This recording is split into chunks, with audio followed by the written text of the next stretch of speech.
Joe, Yeah.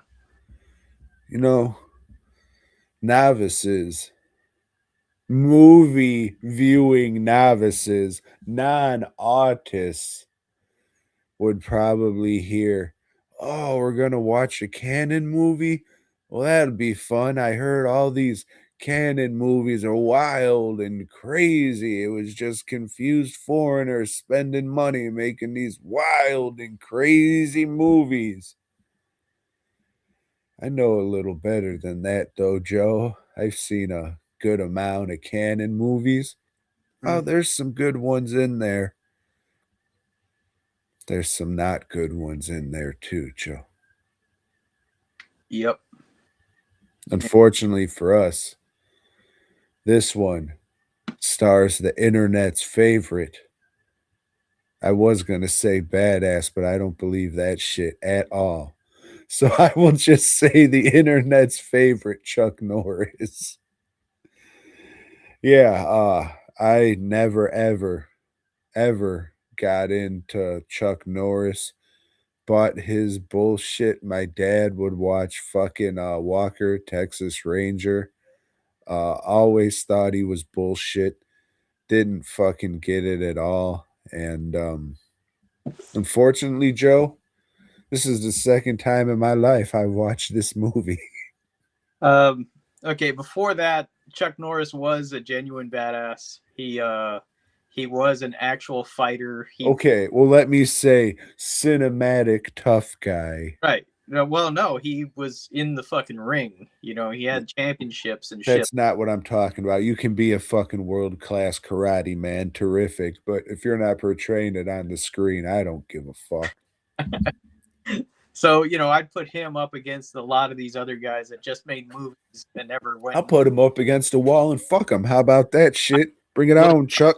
I know you would. I've seen, you know, I've walked into the men's room sometimes to see you in action. It's like, oh fuck, Is that Pinhead? Tom! I'm out of here. Um, yeah. So missing in action, Tom. Uh, man, when this came out after Rambo, not Rambo, but First Blood, Hollywood had Vietnam fever, Tom, and they was making Vietnam movies left and right. And this one though really tackled the subject of our boys are still over there and they're still in prison and they're still suffering and we got to get them back. We got to do something. Well, shit. This starts out. Well, I saw this a little more as a survivor's guilt movie and him trying to make himself feel better. Hey, this, in the end, Joe, this is just about a guy trying to get a good night's sleep. Just going over there and, just, hey, maybe this will get the nightmares to end so they can just get some sleep. This Colonel James Braddock, Tom, he has a whole lot to fucking nightmare about. You know, he was in the shit. Um, you know, he would, you know, be in a firefight, give his buddy a thumbs up, and then that buddy just gets blown to shit. You know, never, never, folks. I wasn't in war, but I know not to take the time to thumbs up a butt in the middle of a firefight because then I'm dead. You know? Might as well, fuck, you know? That's one way to unalive yourself, as the kids say. Anyway, he's captured, Tom, and he's tortured, and, you know, we're told he was there for 2.5 years, Tom. He was 2.5 years in this fucking Saigon hellhole. But he escaped. How? We don't fucking know. Maybe we'll find out in one of the other movies. But this one doesn't tell us. He does escape. And what's he doing now? Just sitting in a shitty old apartment, guzzling back some beers and watching Spider-Man's and His Amazing Friends. Yeah. Shout out to the Shocker. Hmm? You know what? It was hard for me to fucking buy that he was in the fucking jungle being tortured for 2.5 years. I was looking around. I didn't see any lupus pill medicine bottles. So was he really in there? Something would have fucking happened. He would have had some kind of malaria or some shit where his ribs would be showing or some fucking shit. I don't know. A little gaunt in the face. Yeah. All that Probably addicted to heroin because that's what they were fucking. They were feeding the motherfuckers heroin and shit, right? I don't fucking know. Man, you know, you just can't talk about it. I understand. I'm sorry I brought it up. I'll edit this out. I know they eat some bad pho, or pho or whatever you call that stuff. You know. Anima. Animal. They gave him anima pills Anyway, he tells the fucking congressman, you know what? I'm gonna go back with you to Vietnam, and we're gonna confront him, and we're gonna prove. for my own gain. Now, Uh, again, not because, I want to be a good Samaritan. I just want to get some fucking sleep.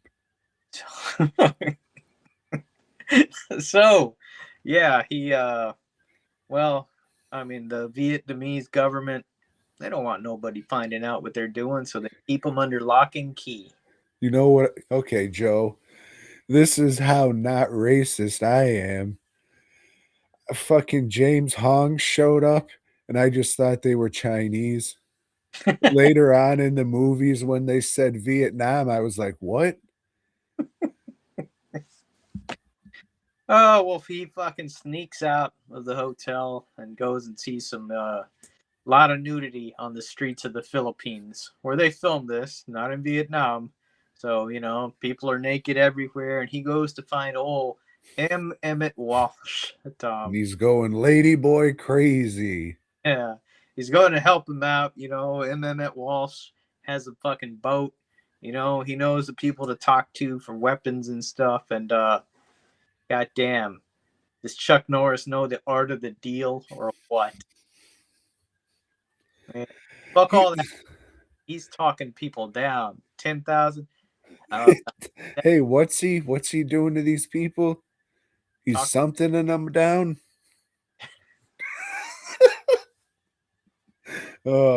War's hell, Joe.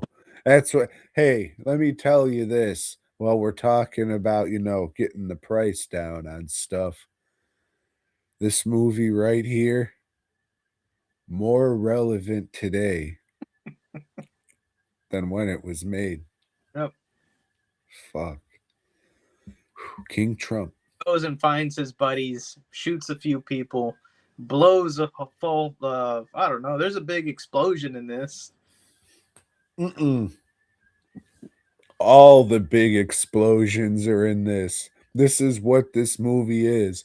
If you like explosions and not much else, like, hey man, I and action movies, I love the explosions, then you're gonna love this. Yeah. Because I was watching this in the dark. Every 5 minutes, the room would illuminate with all these lustrous colors of exploding vibrance. For what this movie's supposed to be about, this is really dull. It's a fucking boring movie. Uh, yeah, You not a, know why? you know. Even when he kicks somebody in the face, there's so. It's because he sucks, Joe. He Yeah, doesn't have personality as a fucking action tough guy. yeah, he doesn't really have the persona for Hollywood. How they kept putting him in shit. I don't know. People's expectations were low in the 80s. I don't know if I've seen all of these. I've seen this one for sure. And I've seen all the, excuse me, Delta Force movies. Unfortunately, I skipped Delta Farce, but you know, yeah, fuck this dude. He's probably a nice guy. I'm not saying in like real life. I'm just saying his persona as this no charisma. I mean, Uh, he did help Rudy Ray Moore a bit, by letting him use his school and stuff to film some shit in there and those. I mean, that was mostly because of the real badass of the operation, the great Howard Jackson, you see. Rest in peace. Fuck. Yeah. It's probably because of the time that Howard Jackson wasn't actually Chuck Norris, Joe. I'm gonna go out on the limb and say Howard Jackson was not just his bodyguard. He trained Chuck Norris And he was so good, he had to keep paying him and paying him because that was really all his shit, Joe. All his shit. You know why? No. You know why. Chuck Norris, he has kind of a bigger bulbous nose. He has a lot of facial hair that's always here. Every movie, he has that big Al Borland facial hair and what some would refer to as helmet head hair that looks almost wig like. I'm not saying Chuck Norris is Howard Jackson. We just saw what happened with Jim Carrey, Joe. So maybe I am saying right here and now on the Fast Custom podcast that Howard Jackson is indeed Chuck Norris in whiteface. Take that to the fucking bank. Because I'm an old man and still write checks, you see. So that's what you'll have to do. Who the fuck is Howard Jackson? Thanks for checking out the show. We hope you dug it, baby. If so, give us a thumbs up. Subscribe and let us know down below. Support Tom and Joe by heading over to dwnproductions.net and fastcustomshirts.com. Until next time,